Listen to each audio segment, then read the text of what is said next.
கண்டினியூக்கா. என்கிட்ட சொல்ல மாட்டேன் ரவுடி பையல. நீ என்ன கோலத்துல வந்திருக்க? மை ஃபேவரட் ட்ரெஸ்க்கா. கொல்ல பண்ணிராம பத்துக்க.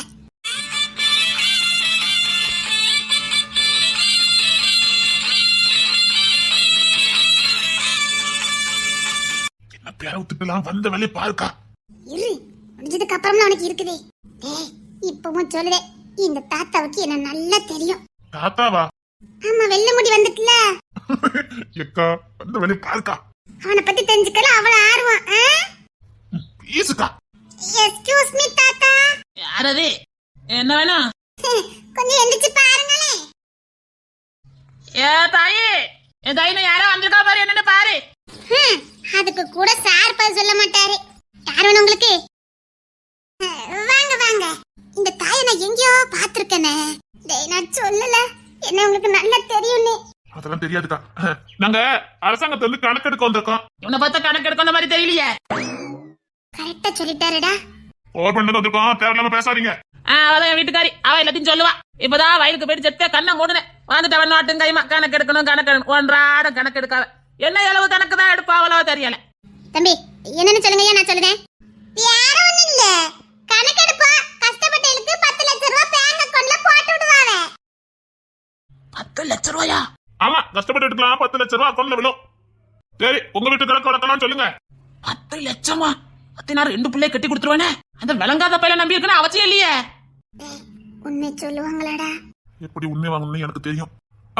சொல்லுங்க, உங்க வீட்டுல எவ்வளவு ஏக்கர் இருக்கு, என்ன யாது, எத்தனை பிள்ளைங்க, வரவு செலவு எவ்வளவு? என்ன வரவு செலவுங்கிய? வெறும் 3 பக்கம் வயக்காடு வச்சிருக்கேன். சோத்துக்கு கூட தேர மாட்டேங்குது. ஏன் போய் சொல்லுதிய? அது தெரிஞ்சிரும். யார் இவ விளங்காதவா? நீங்க வா. எங்க உண்மை சொல்லுங்க, கவர்மெண்ட் கண்டுபிடிச்சவனா அவ்வளவுதான். நம்ம மௌனுக்கு சேர்த்து அசிங்கமா போயிடும். கொஞ்சம் வயக்காடு எடுத்து போட்டுருக்கான். ஏன் அப்படி சொல்லுதிய? பத்திலக்கா. அந்த பயலுக்கு இந்த வீட்டுல ஒரு சொட்டு மதிப்பு கிடையாதுல்ல. அதானக்கா எனக்கே சந்தேகம். சரி, எத்தனை பிள்ளைகளே? 5 பிள்ளைகளுமா? 4 பொம்பளை பிள்ளைகளே, ஒரு பையன். பையன் எத்தனாவது? அவன் தான் கடைக்குட்டி பாத்துக்கங்க. சரி, மூத்த பிள்ளைக்கு எவ்வளவு வயசாவது? அவளுக்கு ஒரு 38 39 வயசு இருக்கும் பாத்துக்கங்க. ரெண்டாவது பிள்ளைக்கு என்னக்கா எழுதிக்கோங்க. எழுதிட்டு தான் இருக்கேன். ரெண்டாவது பிள்ளைக்கு ஒரு 37 வயசு இருக்கும் பாத்துக்கங்க. மூணாவது பிள்ளைக்கு? அவளுக்கு இன்னும் கல்யாணம் முடியல, 31 வயசு ஆகுது. சரி, நாலாவதுக்கு? நாலாவது உள்ளவளுக்கு 27 வயசு முடிஞ்சிருக்கு பாத்துக்கங்க. என்னடா கணக்கு இடிக்குது? சொல்லல, பொண்ணுக்கு வரைக்கும் 27 வயசு தான் முடிய போகுது. அது எப்படி அக்காவுக்கு தம்பிக்கும் ஒரே வயசு இருக்க முடியும்? நாலாவது பிள்ளைக்கு 27 வயசு தான் முடிய போதா? ஆமாமா, இன்னும் 2 மாசத்துல முடிஞ்சிரும். சரி, நாலாவது பிள்ளைக்கு? அவன் ஒரு விளங்காத பையன் பாத்துக்கங்க. ஒரு காசுக்கு ஆக மாட்டான். வேலை பார்க்கன்னு 1 ரூபா வீட்டுக்கு தர மாட்டேங்க பாத்துக்கங்க. அவ்வளவு கஷ்டத்துல இருக்கும். என்ன வேலை பார்த்தாரு? ஏதோ இந்த காக்கி ட்ரெஸ் போட்டுக்கிட்டு அலைதான். 10,000 ரூபா கூட சம்பளம் கிடையாது. எதுக்கு அந்த வேலைக்கு போகணும்? அவனுக்கு எவ்வளோட சம்பளம்? 40,000 ரூபாய். சரி, 10,000 ரூபாய் தான் வாங்குதாரு. அது கூட வாங்க மாட்டான். அவனுக்கு ஒரு இலவும் தெரியாது. சும்மா அந்த கான்ஸ்டபிளா ஏதோ இருப்பான்னு நினைக்கேன். கமிஷனர் அடுத்த மாசம் 70-80,000 ரூபாய் சம்பளம் வரும். சரி, அந்த பையனுக்கு வயசு எத்தனை சொல்லிருங்க. அவனுக்கு 27 வயசு. அவனுக்கு என்னடா?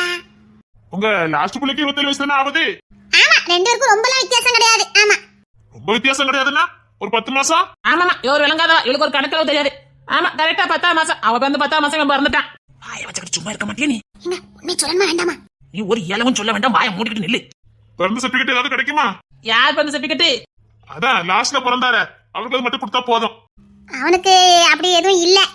ஐயா, அவனுக்கு நாங்க எடுக்கல பாத்துக்கங்க. சரி, ஸ்கூல் சர்டிபிகேட் கொடுங்க, நான் பாத்துக்கிறேன். அவன் காலேஜ் படிச்ச சர்டிபிகேட் தான் இருக்கு பாத்துக்கங்க. ஏன் ஸ்கூலுக்குள்ள என்னாச்சுது? அது ஒருத்தர் எங்க வீட்டு தீ பிடிச்சது, எல்லாம் எரிஞ்சு போச்சு அப்படின்னு சொல்லி காலேஜ் சேர்த்துக்கிட்டாங்க. ஆமா, என்னடா? சரி, நீங்க ரொம்ப கஷ்டப்பட்டவங்க தான். உங்க அக்கௌண்ட்ல 10 லட்சம் ரூபாய் விழுந்துரும். 10 லட்சம் ரூபாயா? உங்களுக்கு 10 லட்சம் ரூபாய் விழுந்துரும். ஆமா, நீங்க பரம ஏழை, 10 லட்சம் ரூபாய் விழுந்துரும். அதான் உங்க பையன் 1 ரூபாய் வீட்டுக்கு கொடுக்க மாட்டேங்கானே. ஆமாமா, 1 ரூபாய் கொடுக்க வேண்டாம் பாத்துக்கங்க. நான் அதாங்க பாருங்க கஷ்டப்பட்டு உழைக்க 10 லட்சம் ரூபாய் வந்துரும்ல. நீ சந்தேகப்பட்டது தப்பே இல்ல. துட்டுக்கு என்னம்மா பறக்காரு? உண்மையிலே இவனதான் பொண்ணு தெரிய அம்மா அப்பாவா? சந்தேகம் எனக்கு கன்ஃபார்ம் ஆயிட்டு. இப்ப பாருக்கா, 10 லட்சம் ரூபாய் நாளைக்கு அக்கௌண்ட்ல இருக்கும், வந்து வாங்கிக்கிடுங்க. சரி சரி. காலையில எத்தனை மணிக்கு பேங்க்கு வரணும்? காலையில ஒரு 10 மணிக்கு வந்து பேங்க்ல இருந்து வாங்கிக்கிடுங்க. ஆனா ஒரு சின்ன சிக்கல் இருக்கு பாத்துக்கங்க. என்ன? உங்க பையன் எங்க வேலை பார்க்கறான்னு சொன்னீங்க? அதான் ஏத்த கான்ஸ்டபிளாவோ இருக்கான். அச்சச்சோ, என்ன என்ன என்னாச்சுது? கவர்மெண்ட் வேலை பார்க்கறதுக்கு கிடையாதே. ச்சே, இப்ப என்ன செய்ய போறிய? கை கட்டினது வாய் கட்டாம போயிடுச்சா? 10 லட்சம் ரூபாய்ல பாருங்க, உங்க கவர்மெண்ட் வேலை பாக்குறதுனாலயே இந்த 10 லட்சம் ரூபாய் போச்சுது. என்ன என்ன சொல்லுதிய? ஆமா, கவர்மெண்ட் வேலை பார்க்கறதுக்கு கிடையாது, கஷ்டப்பட்டவங்களுக்கு மட்டும்தான். இங்க பாருங்க, அவன் யாருன்னு எங்களுக்கு தெரியாது. மனுஷா, என்னையா பேச்சு பேசுறிய? இவ ஒரு கூர்க்கட்டவா. ஆமாமா, எனக்கு 4 பொம்பளை புள்ளைகள் தான் பாத்துக்காங்க. அப்போ அது உங்க புள்ள இல்லையா? ஆக இல்லவே இல்ல. அப்படின்னா ஆமா, கணக்கெடுக்க வந்திருக்கான். ரொம்ப பெரிய மனுஷனா இருக்கியடா. எங்க வீட்டுக்கு கணக்கெடுக்க வருவீங்களா? நீ யாருடா? என் பேர புள்ள, மூத்தவ மவன். அட, கண்ணாடி அழகா இருக்குதே. மாமா வாங்கி கொடுத்தாங்க. ட்ரெஸ் அழகா இருக்குதா? மாமா வாங்கி கொடுத்தாங்க. சூ கூட அழகா இருக்குடா. மாமா வாங்கி கொடுத்தாங்க. எல்லாம் மாமா வாங்கி கொடுத்ததுன்னு சொல்றான், நீங்க புள்ளையே இல்லைன்னு சொல்றீங்க. அது சும்மா சொல்லுவான் பாத்துக்காங்க. அவன் என் புள்ளையே கிடையாது. நீங்க 10 லட்சம் ரூபாய் கொடுத்துருங்க. எங்க உங்க வாயில நல்ல வார்த்தையே வராதா? தம்பி, அதெல்லாம் இல்ல, அவ என் புள்ளதான். துட்டுக்கு ஆசைப்பட்டு அப்படி சொல்லிக்கிட்டு இருக்காவ. நீங்க வேற வீட்டுல கணக்கு எடுக்க போங்க. போங்க. ஐயா வச்சு சும்மா இரு. ஏங்க, அந்த பையன் உழைப்புல தானே எல்லாமே வந்தது. வேற என்ன பேச்சு பேசுறீங்க? அத சோத்த போட்டு வளர்த்தமில்ல, போதும். அப்படின்னா பொண்ணு தர டேய், உனக்கு எப்படிடா கரெக்டா சந்தேகம் வந்தது? 4 புள்ளைல பிறந்து லாஸ்டா ஒரு பையன் பிறந்தா, அந்த வீட்டுல அவன் தான் ராஜா. ஆனா இந்த வீட்டுல அவன ஒரு மனுஷனா கூட யாருமே மதிக்கிறது இல்ல. 4 அக்கா ஒரு தம்பி. 4 அக்காவும் அவனுக்கு அம்மாவா இருந்திருக்கணும். ஆனா அவன் இவ்வளவு செஞ்சும் அவனை ஏறதுக்கு கூட இந்த பிள்ளைல பார்க்க மாட்டேங்குது. ஒரு நன்றி விசுவாசம் கூட இல்ல. அதாக்கா எனக்கு சந்தேகம் வர ஆரம்பிச்சது. இந்த பொண்ணு தர யாரு என்ன இப்படியே கண்டுபிடிச்சு ஆகணுக்கா. ஏண்டா, உனக்கு சந்தேகமா இருக்குதா? இல்ல, அது வந்து அதான் உன் அண்ணனுக்கு புத்தி சொல்லாமலாம் ஓடிட்டான்னு சொன்னியே, அவனா இருப்பான்னு நினைக்கிறியோ? டேய், இவன் பயங்கர மூலக்காரன்டா. பொண்ணு தர புத்திசாலி. நீ சொல்ற மாதிரி இருக்க வாய்ப்பு இல்லடா. இது வேற யாராவது இருக்க போறாங்க. இல்லக்கா, பொண்ணு தரைக்கும் எனக்கும் ஒரே ரத்தம். என்னடா சொல்ற? ஆமாக்கா, ஒரு நாள் எங்க கேம்ப்ல ரத்தம் டொனேஷன் பண்ணிட்டு இருந்தான். சரி, எனக்கு ஒரு சின்ன சந்தேகம். அவன் ரத்த குரூப் என்னன்னு பாக்கலான்னு பார்த்தேன். என் ரத்த குரூப் தான்க்கா அவனுக்கும். அப்பெல்லாம் இருக்காதா? அதான் ஒரே ரத்தம் நிறைய பேருக்கு இருக்க. இப்போ எனக்கும் தமிழுக்கும் சம்பந்தமே கிடையாது. ஆனா தமிழுக்கும் எனக்கும் ஒரே ரத்தம். சரிசு பேவல எடுத்துக்க, அதுவும் நானும் புருஷன் மண்டாட்டி. ஆனா எங்க ரெண்டுத்துக்கும் ஒரே ரத்தம். இல்லக்கா, எனக்கு அவன் காட்டுற பாசத்தை பார்க்கும்போது அப்படிதான் இருக்கு. ஏய், தாரணி நாங்க வளர்த்த புள்ள. அவனுக்கும் பொண்ணு துறைக்கு எந்த சம்பந்தம் கிடையாது. அவன் மேல எவ்வளவு பாசமா இருக்கான்னு உனக்கு தெரியல. மாச சம்பளத்துல அவனுக்கு கொடுத்துக்கிட்டு இருக்கான். எவனாவது கொடுப்பானாடா? அப்படி இருக்கும்போது ஒன்னையும் அப்படிதான் நினைச்சிருப்பான்டா. சரிதான்க்கா, சரி, ஏதாவது போட்டு வாங்குவோம் வாங்க. அத வேணா செய்யலாம். சரி, கவர்மெண்ட் வேலை பார்க்கறதுக்கு 10 லட்சம் ரூபாய் கிடையாது. நாங்க கிளம்புறோம். பக்கத்து வீட்ல கொண்டு கொடுத்துட்டு போறோம். இங்க பாருங்க, அவன் என் புள்ளையே கிடையாது. அனாதை புள்ளைக்காக நாங்க 10 லட்சம் ரூபாய் இழக்க முடியுமா? எங்க வார்த்தை விடாதீங்க. எங்க இது புத்தி பேதரிச்சு போச்சு. அந்த பையன் என் புள்ளதான். இவ பணத்துக்காக அப்படி சொல்றவ. நீங்க கிளம்புங்க. ஆமா, அவன் ஒரு அனாதை பையன் தான். நாங்க வேற ஊர்ல தான் வாழ்ந்துட்டு இருந்தோம். எனக்கு 4 பொம்பளை பிள்ளை.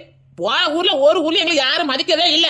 என்ன பண்ணலாம்னு பாத்துட்டு இருக்கும்போது ரயில்வே தண்டத்துல கிடந்தான். அவனுக்கு அவன் யாருன்னே தெரியாது. இதான் சரியான சந்தர்ப்பம்.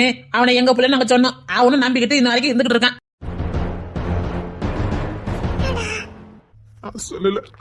சொல்லலக்கா, அவன் இந்த வீட்டு புள்ள இல்லன்னு. பாருங்க, அவன் என் பிள்ளையே கிடையாது, வளர்ப்பு பிள்ளைதான். அதுக்காக எனக்கு நீங்க 10 லட்சம் ரூபாய் தராம இருக்க முடியுமா? அப்போ பொண்ணு தர உங்க புள்ள கிடையாது இல்லன்னு சொல்லவும் இல்லாம அப்போ எப்படி படிக்க வச்சது? ஆமாயா, இச்சொல்லது உண்மைதான். அவன் வந்து கிடக்கும் போதே அவன் பக்கத்துலயே சர்டிபிகேட் எல்லாம் கடந்தது. கொஞ்சம் துணி பைய இருந்தது. நான் தான் படிச்ச பிள்ளையா இருக்கானேன்னு மறுபடியும் காலேஜ்ல கொண்டு சேர்த்து விட்டேன். எனக்கு ஆம்பளை பைய கிடையாது, பிள்ளையா நினைச்சு வளர்த்தேன். அவனும் நாங்க தான் அம்மா அப்பா நினைச்சு எங்க மேல உசுரா இருக்கான். ஆனா இந்த மனுஷன் இப்படி பணத்துக்காக அப்படி சொல்லவனு எனக்கு சத்தியமா தெரியாது. ஐயா, அவன்கிட்ட எதுவும் சொல்லிடாதீங்க. பொண்ணு தரன்னு பேர் வச்சது நாங்க வைக்கல. அவன் பேரே பொண்ணு தரதான். உங்க அண்ணன் பேர் என்ன பேருடா? விக்னேஷ். ஏய், உன் பேர் என்னடா விக்னேஷ்? என் பேர் வெறும் விக்கி தான். அப்ப விக்கி என்ற விக்னேஷ்னு சொல்லுவியே? அண்ணன் தொலைஞ்சு போயிட்டாங்கிற அர்த்தத்துல நானே மாத்திக்கிட்டது. அவன் என் கூட தான் இருக்காங்கிற நினைப்புலதான் விக்கி என்ற விக்னேஷ்னு மாத்தினேன். ஆனா சர்டிபிகேட்ல கூட உங்க பொண்ணு தரந்தானே இருக்குது. அதான் ஒரே குழப்பமா இருக்குது. என்ன 10 லட்சம் ரூபாய் கிடைச்சிரும்ல? உங்க அக்கௌண்ட்டுக்கு 10 லட்சம் ரூபாய் வந்துடும். அந்த சட்டை எடுத்துட்டு வா. நான் இப்பமே சட்டை போட்டு பேங்க் வாசல்ல போய் நிக்கேன். இதே மாதிரி எத்தனை நேரம் ஊருக்கார வந்து நிக்காவளோ முதல்ல போய் வாங்கிட்டு வந்துடுறேன். சரி, நீங்க திருந்த போறதே இல்லல. அந்த பயலுக்கு நாம தான் அம்மா அப்பான்னு தெரியும். இப்ப இல்லன்னு மட்டும் தெரிஞ்சதோ என்ன கிழிச்சிருவான், அவனால ஒண்ணும் பண்ண முடியாது. காலத்துக்கு நமக்கு தான் இருக்கணும். வேறு மாச சம்பளத்தை ஒழுங்கா அனுப்புதா இல்லையா?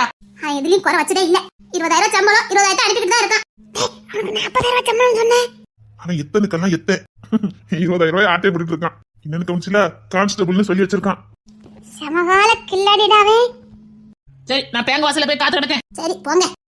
தம்பி சொல்லுங்க. இந்த மனுஷனுக்கு கொஞ்சம் கூட நன்றி சாசமே கிடையாது. தயவுசெய்து என் பிள்ளைகிட்ட எதுவும் சொல்லிடாதீங்க. அவனுக்கு தெரியாது. அவன் நாங்க தான் அம்மா அப்பா நினைச்சுக்கிட்டு இருக்கா. தயவுசெய்து எதையும் சொல்லிடாதீங்க. ஆனா உங்க வீட்டுல எல்லாருக்கும் தெரியும் அப்படிதானே? ஆமா, அவன்கிட்ட நாங்க சொல்லல. ஆமா, உண்மையிலே நீங்க கூட்டிட்டு வரும்போது அவனுக்கு சுய புத்தி கிடையாதா? இல்லையா, மண்டலெல்லாம் அடிபட்டு சொன்னதே சொல்லிக்கிட்டு இருந்தான். அவனுக்கு பழசு எதுவும் ஞாபகத்துல இல்ல. நாங்க தான் அம்மா அப்பானோ எங்க கூட வந்துட்டான். அம்மா, உண்மையிலே சர்டிபிகேட்ல பொண்ணுத்தரதான் இருந்ததா? ஐயா, எனக்கு எதுவுமே தெரியாது. அவன் படிச்சவன். அவன் தான் ஏதாவது ஒண்ணு பண்ணிக்கிட்டு கிடப்பான் பாத்துக்கங்க. உண்மையில பேரு? எங்க வீட்டுல பொண்ணுங்களா இருக்க வீடு. ஊருக்காரவிய பொண்ணுங்களுக்கெல்லாம் துறையா பிறந்திருக்கான். பொண்ணு தரன்னு ஊருக்காரங்க கூப்பிட்டாங்க. அப்படின்னா இது எங்க அம்மா வழி ஊரு. எனக்கு 4 பொம்பளை பிள்ளைகளு, 5வது பையன்னு நாங்க சொன்னதுனால அப்ப 4 பொண்ணுக்கு ஒரு பையனா அப்ப துறையாட்ட வளர்ப்பிய பொண்ணுங்களுக்கெல்லாம் துறை அப்படின்னு எல்லாரும் பொண்ணு துறைன்னு அவனை கூப்பிட்டாங்க. ஆளும் ராஜா மாதிரி இருந்தான். ஆள் நல்ல வாட்ட சட்டமா கலரா இருந்தான். அதனால துறையாட்டம் இருக்கான், ராஜ துறையாட்டம் இருக்கான்னு சொல்லுவாங்க. அப்படியே அவன் பேரு பொண்ணு துறைன்னு மாறி போச்சு. அப்போ சர்டிபிகேட்ல அவன் படிச்ச சர்டிபிகேட்ல இருக்குன்னு சொன்னீங்களே? அது எனக்கு தெரியாதுயா. அப்ப எங்க படிப்பறிவுலாம் கிடையாது. பொண்ணு துறை தான் இருக்குது, அதான் எனக்கு தெரியும். அவனாதான் போவான் காலேஜுக்கு, அவனாதான் எல்லாம் பண்ணனான். எங்களுக்கு படிப்பறிவுலாம் வாசனையே கிடையாது. சரிங்கம்மா. டேய் குட்டி பையா, உன் பேர் என்ன பேரு? விக்கி. என்னடா சொல்றேனே? விக்கியா உன் பேரு? அழகா இருக்க. ஆமா, எங்க மாமா வச்சாங்க விக்கி. எந்த மாமா? பொண்ணுத்தர மாமா. சரிடா. ஏதோ மர்மம் இருக்குடா. டேய், உனக்கு அவன் என்ன அண்ணனா இருப்பான்னு சந்தேகப்படுதியா? சந்தேகம் என்ன, கன்ஃபார்மே பண்றேன். அவன் அண்ணனா தான் இருக்க முடியும். எதை வச்சு சொல்லுதே? இந்த பையனுக்கு என் பேர் வச்சிருக்கானே, அவனுக்கு எப்படி தெரியும்? அப்போ அவனுக்கு சுய புத்தி வந்திருக்கு. வந்ததுக்கு அப்புறம் தெரிஞ்சும் தெரியாத மாதிரி வாழ்ந்துட்டு இருக்கான். என்னடா சொல்லுதே? அவனுக்கு எல்லாமே தெரியுது. தெரிஞ்சும் எல்லாத்தையும் மறைச்சு மனசுக்குள்ளே வச்சு வாழ்ந்துட்டு இருக்கான். அவ்வளவு நல்லவனாடா அவன்? சத்தியமா சொல்றேன், அவன் அண்ணனா தான் இருக்கணும். எப்போ உனக்கு இந்த சந்தேகம் வர ஆரம்பிச்சது? போலீஸ் ஸ்டேஷன்ல சேர்ந்ததுல இருந்தே எனக்கும் அவனுக்கும் ஆகவே ஆகாது. இவனை பார்த்தாலே எனக்கு பிடிக்காது. கபடியில எனக்கும் அவனுக்கும் தான் எப்பவும் போட்டி வரும். சரி, நான் கொஞ்சம் முரட்டான ஆளு. என்னை பகச்சுக்கிட்டானேன்னு கபடி விளையாடும் போதுதான் என் ஒட்டுமொத்த வன்மத்தையும் அவன்கிட்ட காட்டுவேன். அடப்பாவி. ஒரு நாள் நான் என் வன்மத்தை அந்த காட்டணும்னு எப்படியா இன்னைக்கு அவனை அடிச்சு வீழ்த்தணும்ட்டு பயங்கரமா கங்கணம் கட்டிட்டு கபடி விளையாண்டுட்டு இருந்தேன். சரி அவனும் திருப்பி என்ன விளாசுக்கு தான் ரெடியா இருந்தான். அவனும் லேஸ் பட்டவன் கிடையாது. சரி. அப்போ கபடி விளையாடும் போது இதான் சரியான சந்தர்ப்பம்னு அவன் மூஞ்சிலே ஒண்ணு குத்திட்டேன். அடப்பாவி. திருப்பி அவனு எனக்கு ஏதாவது பண்ணு கோபத்துலதான் வந்தான். நீ இதுக்கப்புறம் உசுரோடே இருக்க முடியாதுடா அப்படின்னு பயங்கர கோபத்துல என்ன அடிக்கிறதுக்கு வந்தான். அப்போ என் கூட ட்ரைனிங்ல இருந்தவன் டே விக்கி விக்னேஷ் அவனை அடிக்க வாரான்னு ஒரு வார்த்தை தான் சொன்னான். அப்படி ஸ்டெக் கை நின்றுப்பான், அப்படிதானே? அழ ஆரம்பிச்சுட்டான். அழுதுகிட்டே திரும்பி போயிட்டான். என்னடா சொல்ற? எனக்கே ஒரு மாதிரி ஆயிப்போச்சு. அப்புறம் நிறைய வாட்டி நான் தான் வலிய அவன் கிட்ட வம்பு எடுத்துக்கிட்டே இருந்தேன். எனக்கு கோபம், அவனுக்கு ஏதாவது பண்ணணும்னு. அவனுக்கு போலீஸ் ட்ரைனிங்ல ரொம்ப நல்ல பேரு. எந்த இது கொடுத்தாலும் ஃபர்ஸ்ட் வந்துருவான். அது எனக்கு கோபத்தை கொடுத்தது. அதுக்காகவே அவனை பழி வாங்குறதுக்கு ஏதாவது ஒண்ணு பண்ணிக்கிட்டே இருப்பேன். நான் என்ன பண்ணாலும் சரி அப்பாவி தன்னமா திரும்பி போயிருவான். ஒரு வாட்டி கபடி விளையாண்டுட்டு இருக்கும் போது இதுரணில இருந்து ஒரு பையன் என்ன அடிச்சுட்டான். இவனுக்கு வந்தது பாரு கோபம். அந்த பையனை உண்டில ஆக்கிட்டான். அவனை ஆஸ்பத்திரியே கொண்டு சேர்த்துட்டாங்க. அப்பதான் எனக்கு புரிஞ்சுது, இவன் எல்லாம் என்ன அடிச்சிருந்தா நான் பொழைச்சிருக்கவே மாட்டேன்னு. ஆனா அவ்வளவு பண்ண என்ன அடிக்கல, என்ன ஒருத்தன் அடிச்சாலும் அவனை ஏன் அடிச்சான்னு எனக்கு ரொம்ப ஒரு மாதிரி ஆயிப்போச்சு. எங்க போலீஸ் கோட்ரஸ்க்கே தெரியும் எனக்கும் அவனுக்கும் ஆகாதுன்னு. அவனுக்கு எந்த கேஸ் கிடைச்சாலும் அதை முறியடிக்கதே என் வேலை. அவனுக்கு ஒரு கேஸ் கிடைக்கும், அதை பாதியில குட்டியை குழப்புறதே என் வேலை. வேண்டாத வேலை. அவனுக்கு ஏதாவது பண்ணணுங்கிறதுக்காக பண்ணிட்டு இருந்தேன். ஆனா எனக்கு நல்ல பேர் கிடைக்கணுங்கிறதுக்காகவே முக்காவாசி கேஸ முடிச்சிருவான். காவாசி கேஸ என்கிட்ட கொடுத்துட்ட முடிச்சிரு அப்படிமா. இதனாலே எனக்கு நிறைய ப்ரொமோஷன் கிடைச்சது. அப்பா அவனுக்கு நீ யாருன்னு தெரியுமா? என் பேரு. என்னடா சொல்லிக்கிட்டு இருக்க? ஆமா, அதே புதுசா ஒரு பையன் ட்ரைனிங்க்கு வந்தான். அவன் பேரு விக்னேஷ். அவன்கிட்ட இவன் இதே மாதிரிதான் நடந்துக்கிட்டான். அப்பதான் புரிஞ்சுது இவனுக்கு விக்னேஷ்ங்கிற பேரெல்லாம் கேட்டா பாசம் வரும்னு. அதனால எனக்கு அப்பப்போ கொஞ்சம் சந்தேகம் இருந்தது இவன் மேல. டேய், அவனுக்கு தரன் மேலே உசுருடா. அங்கதானே எனக்கு சந்தேகமே வலுத்துது. என்னடா சொல்லுத? மூணாவதா எங்க வீட்டுல ஒரு பையன் பிறந்தான், தருண். இவனே மாதிரிதான் சுருண்ட முடியாட்டே இருப்பான். சப்பா கண்ணை கட்டுதே. சரி, நாங்க கஷ்டப்பட்ட காலத்துல எங்க சொந்தக்காரங்க ஒருத்தவங்க புள்ள இல்ல, தத்து கொடுப்பீங்களான்னு கேட்டதுக்கு எங்க அம்மா தத்து கொடுத்துருக்காங்க. என்னடா சொல்ற? அப்போ ரொம்ப கஷ்டம். அவனுக்கு குட்டி பிள்ளையா இருக்கும் போதே நாங்க கொடுத்துட்டோம். எங்களுக்கு சாப்பாடுக்கு சரியில்லை. அவனும் பார்க்க அழகா இருப்பான், துரு துருன்னு இருப்பான். சரி அவனாவது நல்லா இருக்கட்டும் தான் எங்க அம்மா சொந்தக்காரங்கன்னு சொல்லி தான் கொடுத்தது. ஆனா அவங்க கண் கட்டாத இடத்துக்கு போயிட்டாங்க. இவன் அந்த பாசத்தை தான் அவனை போட்டு வளர்த்துட்டு கிடக்கான். ஐயோ முடியலடா எனக்கு. ஆமா, மூணாவது தம்பி நான் இவனுக்கு உசுரு. என் மூத்த அண்ணனுக்கு தருண் தம்பினா ரொம்ப பிடிக்கும். அவனை தூக்கி தூக்கி சமைப்பான். திடீர்னு தூக்கி கொடுத்துட்டனால அவன் ரொம்ப அப்செட் ஆயிட்டான். அவனுக்கு அப்பவுமே மனநிலை கொஞ்சம் பாதிக்கப்பட்டுட்டு இவனுக்கு ஒரு ஹேபிட், பாசம் வச்சா மடத்தனமா வைப்பான். அவங்களுக்காக உசுரையே கொடுத்துருவான். அப்படி ஒரு வீக்னஸ் உள்ளவன். அத்தி என்னடா சொல்லிக்கிட்டு இருக்க? ஆமாக்கா. அத்தி அப்ப அவன் ஆதிரா மேல உசிரியா வச்சிருக்கானே. அத்தாடி ஆதிரா. என்னக்கா? ஒருவேளை உங்க அண்ணன் ஒரு பிள்ளை நேசிச்சா என்னலாவும்? அந்த புள்ள கிடைக்கிற வரைக்கும் போராடுவான். இல்லனா வாழ்ந்துடவே மாட்டான். அப்ப பொண்ணு தரதான் அண்ணனா இருக்குன்னு சந்தேகப்படுறியா? அக்கா எல்லாம் சரிதான்க்கா. ஆனா சர்டிபிகேட்ல எப்படி பொண்ணு தரன்னு பேர் வந்தது? அவன் பேரு விக்னேஷ். அக்கா ஒரு சர்டிபிகேட்ல மாத்தலாம், அவன் படிச்ச சர்டிபிகேட்ல மாத்த முடியும். அத கண்டுபிடியேன்டா.